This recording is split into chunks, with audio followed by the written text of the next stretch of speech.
Kelajakdan turib gapirishda davom etamiz akalar. Mashinamiz 2026-yil Hyundai Palisade, oldi LED chiroqlari lekin juda ham chiroyli turibdi.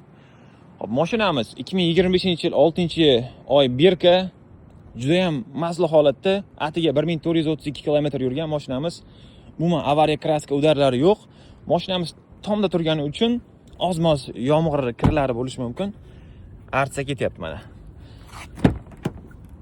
Mashina mazli holatda turibdi, lekin mana bu vidga gap bo'lishi mumkin emas. Tomdan turib gapiryapmiz. 11-etajdan turib. Mashinamiz haqida batafsil aytib o'taman. Balonlari ham yangi holatda turibdi hali. Ko'rib turibsizlar.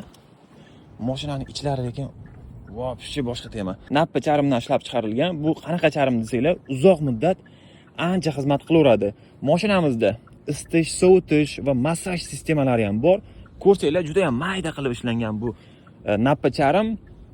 Ichidan ventilyatsiya, cooling sistemasi bor, ya'ni sovutish sistemasi ham bor.